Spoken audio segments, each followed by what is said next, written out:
নমস্কার, অঙ্কিতাজ লিটল ওয়ার্ল্ডের আরও একটি ব্লগে আপনাদের স্বাগত জানাই। আজ দিনটা শুরু হয়েছে এই ছোট্ট বন্ধুর সাথে গল্প করতে করতে। আসলে জানলায় গাছপাতাগুলো সরিয়ে দেওয়ার পর ওরাও বুঝি খেলার একটু বেশি জায়গা পেয়েছে। সারাদিন তাই এই ডাল ও ডাল খেলে বেড়ায়। তা করতেই দেখুন আকাশ জুড়ে কালো মেঘ ভেঙে ঝমঝমিয়ে বৃষ্টি। উফ, দিনটা খুব ভালো লাগছিল। আমার এই গোটা ব্যালকনিতে আর একজন নতুন অতিথি এসছে, এই যে ঘুঘু ম্যাডাম। উনি যখনই ডিম পাড়ার সময় বোঝেন তখনই আমার ব্যালকনির কোনো না কোনো একটা কোণ দেখে ঠিক চলে আসেন। কে জানে, হয়তো ও বোঝে এখানে ওর কোনো ক্ষতি নেই, তাই চলে আসে। আচ্ছা, আমার মতো তো আপনাদেরও নিশ্চয় ঘরের কোনো প্রিয় কোণ আছে।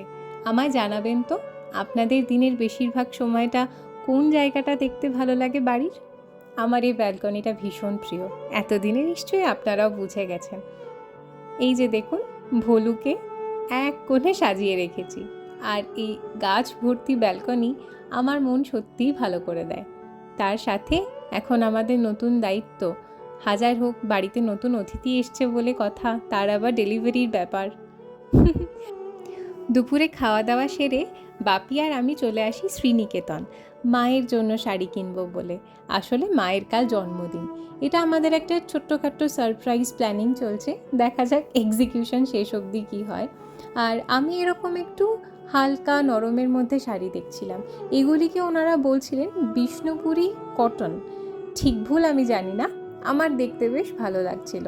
কয়েকটা শাড়ি পছন্দ হওয়াতে ওনারা এই সেকশনটায় আমাকে নিয়ে আসেন এবং এখানকার হ্যান্ডলুম, মসলিন আর ওই যে বিষ্ণুপুরি কটনটা আমাকে দেখায়। তার মধ্যে এইটা আর এইটা, এই দুটি শাড়ির মধ্যে ছিল একটু কনফিউশন, কিন্তু শেষমেশ যেটা আমার মনে হলো মাকে বেশি সুন্দর লাগবে সেটাই আমি নিয়ে নিলাম। এখন আর আমি চাকরি করি না, তবু বুঝি নিজের সঞ্চিত বা অর্জিত যে কোনো একটা উপার্জন থেকেই প্রিয়জনদের জন্য এই উপহারগুলো কিনতে পারার থেকে বড় আনন্দ আর স্বস্তি বোধহয় অন্য কিছুতে নেই। এখনও অবধি পারি টুকটাক কিনতে, দেখা যাক ভবিষ্যৎ কোন দিকে কোনভাবে আমাদেরকে নিয়ে যায়। আপনাদের আশীর্বাদে কখনো কিছু নতুনভাবে ভালো শুরু হলে অবশ্যই জানাবো।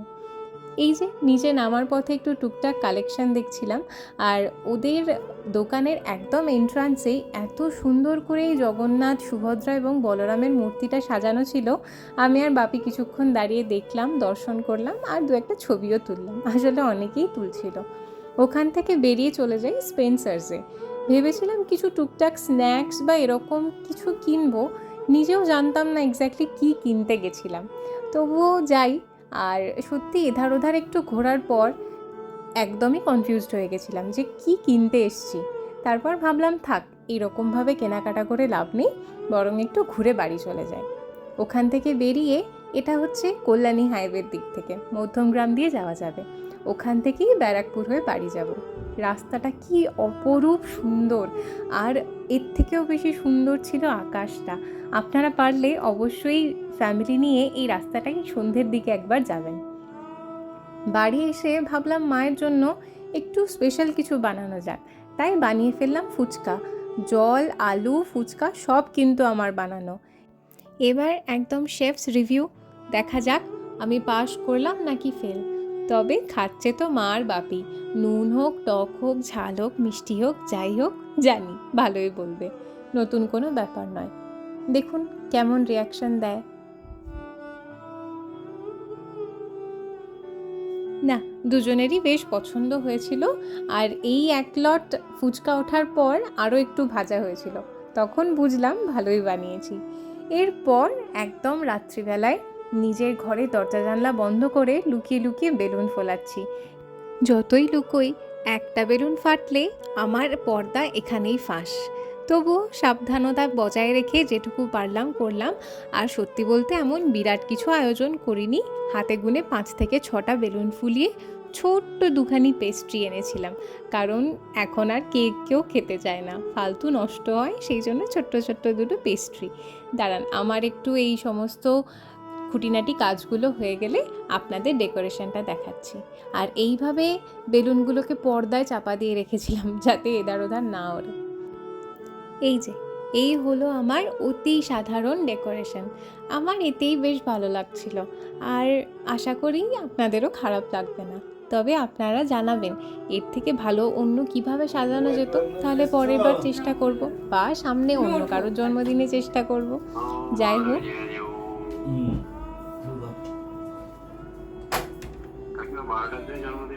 Happy birthday to you.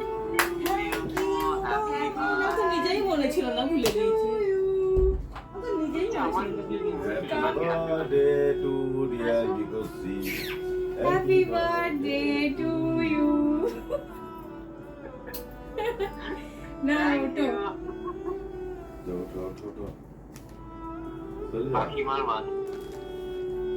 হরে কৃষ্ণ। হ্যাঁ কে রে ওটা? বানু। কে রে ওটা? ও ভালো। কে রে? হ্যাপি বার্থডে আগে নেভাও to you. Happy birthday to you. Happy birthday dear মা। খাও বাপিকে খাও।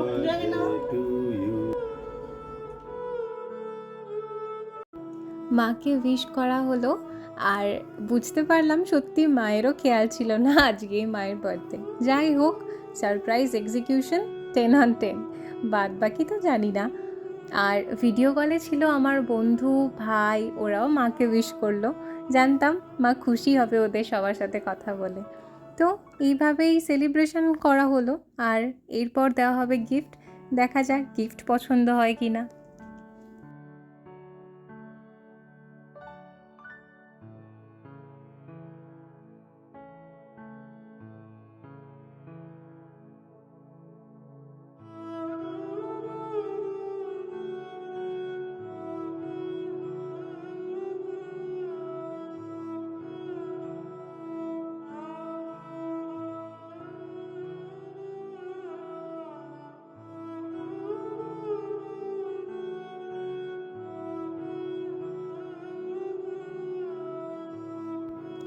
এই শাড়িটা আমি নিয়েছিলাম। এটা আমার মনে হয়েছিল মাকে যেন বেশি মামা লাগবে, তা নয়। আসলে ওই রঙের শাড়িটা, যেটা এর সাথে আমি বলছিলাম কনফিউজড লাগছে, ওটা ছিল মায়ের কাছে ওরকম কম্বিনেশন। এই রকম রঙে সচরাচর মাকে দেখিনি, তাই নিয়ে আসলাম। দেখা যাক, যেদিন পরবে সেদিন আপনাদের দেখাবো। আর কালকে ওই শাড়িটাই শুধু মায়ের গিফট ছিল না, মায়ের জন্য এনেছিলাম 3টে গাছও। সেগুলোকে বলেছিলাম তুমি শুধু একটু গিয়ে মাটিতে বসিয়ে দাও, বাদ বাকি সব আমি করে নেব। তাই মা গাছগুলো কোনো রকম একটু ঠেকিয়ে ঠুকিয়ে দিয়ে চলে যাওয়ার পর আমি নিয়ে নিলাম দায়িত্ব, আর একদম কান্ডারি হাতে চললাম বাড়িতে। আজ ভাবলাম শুধু গাছগুলোকে এইভাবে টবে পুঁতে দিলে বা জল দিলে হবে না, ছাদটাও একটু পরিষ্কার করা দরকার। তাই সেই দায়িত্ব নিয়ে ঝাঁটা হাতে চলে এসেছি ছাদ পরিষ্কার করতে। আর অনেকটা সময় পরে যখন দেখলাম বেশ পরিষ্কার হয়েছে আর নতুন গাছগুলোও লাগানো হয়ে গেছে, মনটা খুব খুশি হলো। আর মনে হলো মায়ের জন্য একটা জীবন্ত উপহারও দেওয়া হলো। লাঞ্চে আজ ইলিশ মাটন 2 ছিল, আর রান্নাটা করেও ছিল মা নিজেই। তবে আমি পায়েসটা বানিয়েছিলাম, মায়েরই রেসিপি, মাই বলে দিয়েছিল। আমি শুধু নিজের মতো করে একটু দিয়ে দিয়ে হাতাটাকে নাড়িয়ে গেছিলাম। তবে বেশ ভালোই হয়েছিল। মোটমাট মিলিয়ে মায়ের জন্মদিন ছোট্ট করে ভালোই সেলিব্রেট করা হলো। আপনারা বাড়িতে কিভাবে সেলিব্রেট করেন নিজের মা বাবার জন্মদিন বা প্রিয়জনেদের জন্মদিন? অবশ্যই জানাবেন। কোনো বিশেষ গল্প থাকলে সেটাও শেয়ার করবেন, আমি মন দিয়ে পড়ব। আর আমার ভিডিওগুলো কেমন লাগছে অবশ্যই জানাবেন কিন্তু। চ্যানেলটাকে, ব্লগগুলো ভালো লাগলে লাইক, শেয়ার আর একটু সাবস্ক্রাইব করে দেবেন। অনেক ধন্যবাদ।